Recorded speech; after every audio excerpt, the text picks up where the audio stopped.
Drive safe. Thank you. It was nice meeting you. Thank you. Congrats again. Okay guys, so bye-bye CX-5.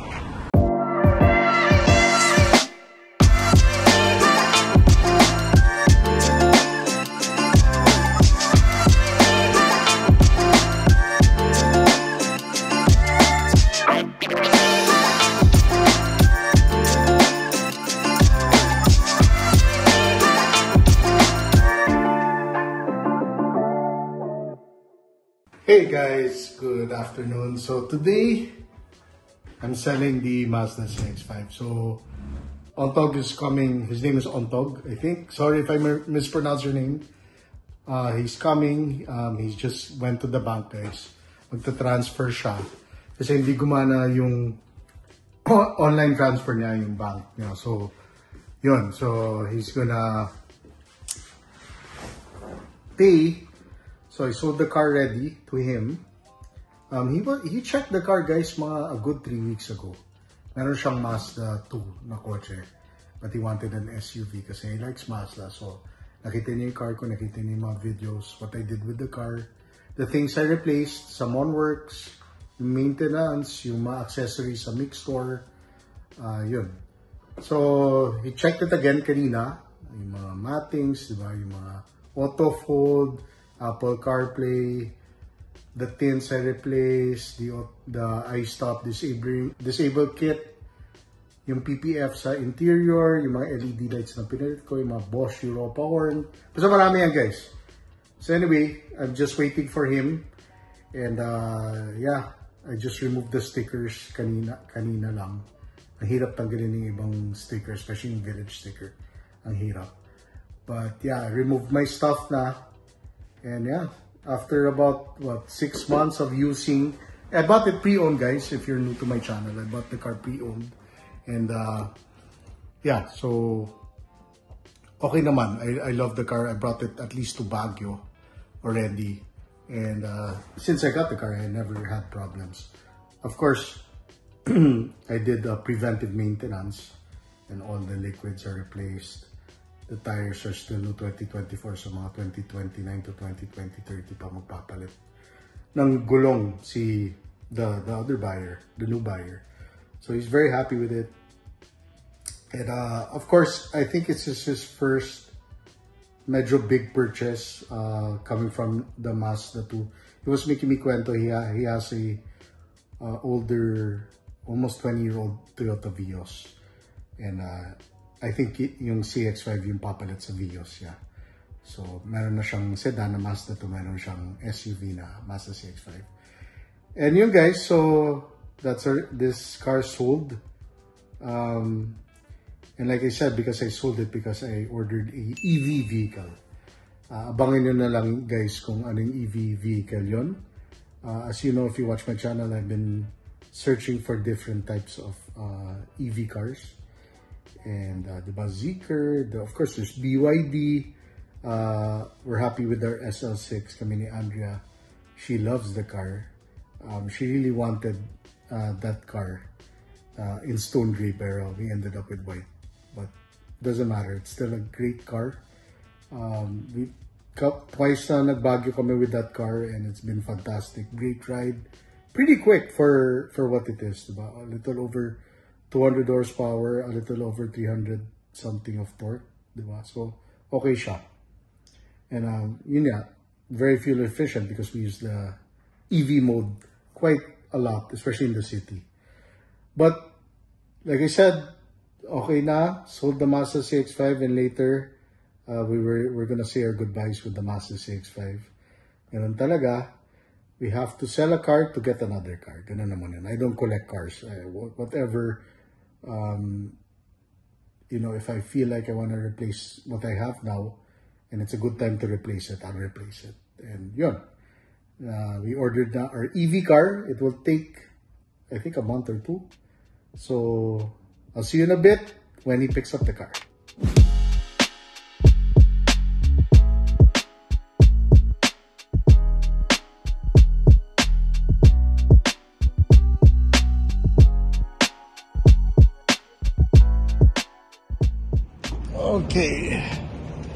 Okay guys, we'll park it outside para the new buyer will get the car.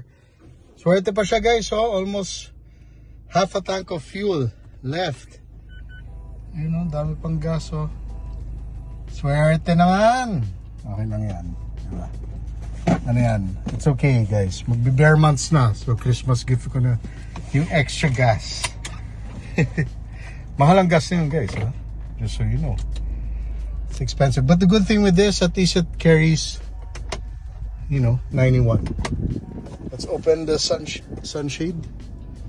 Okay, let's go. Let's deliver it outside lang naman. Baba muna tayo dito. I think he's hesitant to drive it himself going down kasi ba medyo narrow yung, you know. Ako sanay na ako dito sa the condo, so it's easy for me to drive it. For some people, I saw, daming gas-gas rin. Iba na. Hindi nila nakakalculate. Siguro, some cars, di ba, walang front sensors. So, sa pole, nagagas-gas nila yung, sakit rin yan, fender or yung bumper ng car. Okay. So, bye-bye Mazda CX-5. The documents are actually at the back already. So, of course, we gave the ORCR, of course, yung license, signature, and the deed of sale. Tapos siya na magta-transfer niyan. Madali lang naman. Actually, I have a connection for that. Sila lang gagawa. For a fee, they'll just transfer it for you. As long as you submit all the legal documents and notarize dapat yung deed of sale. Yan, baba muna tayo. Yan. Okay.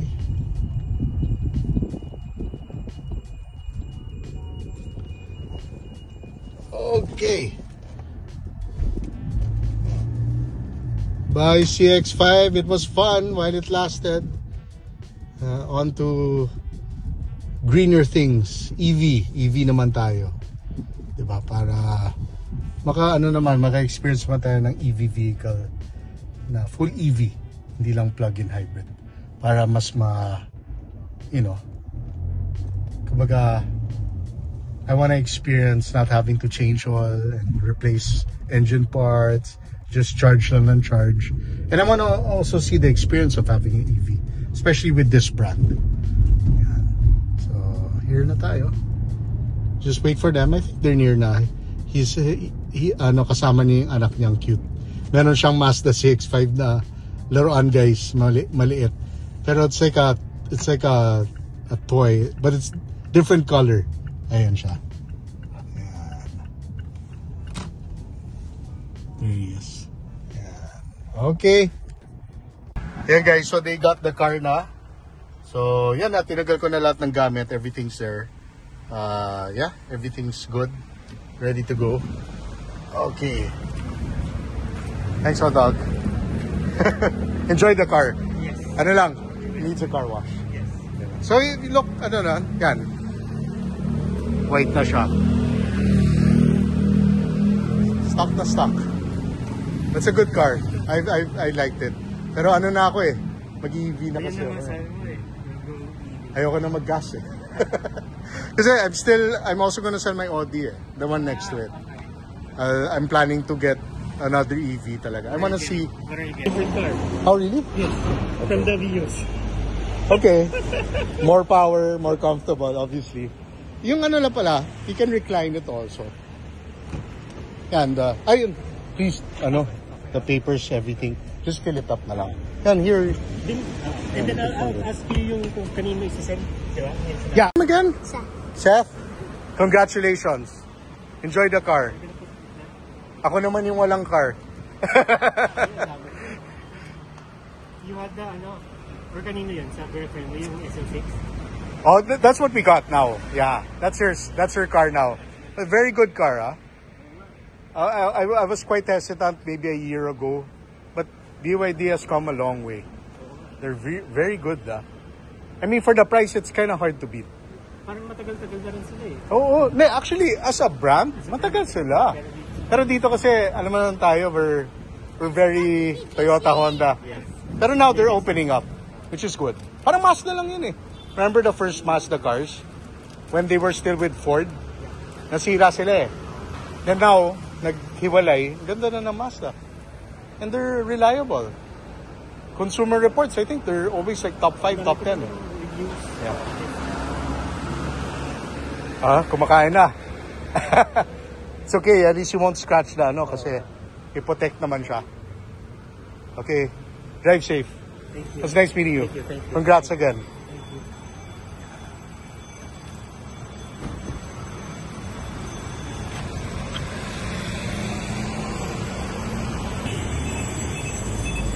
Mag-EV na kasi ako eh. Electric na ako eh. Ayoko na ng... Hindi, electric. Buo. Sorry. Oh my God. Kaway ka naman dyan. Sa vlog ko. Yeah, alright. Have you watched my vlog? Pakita ko sa'yo mamaya. Sige. Puro cars yung binavlog. Kamusta yung sapatos? Okay, sir. Okay. Kasya naman. Ano siya eh, pang running talaga yan eh. Oh my. Pang running shoes. Binigyan ko rin si ano. Ano mo itong pangalan niya? Jordan naman. Talaga? Oo, yung bata. Oo. Sige.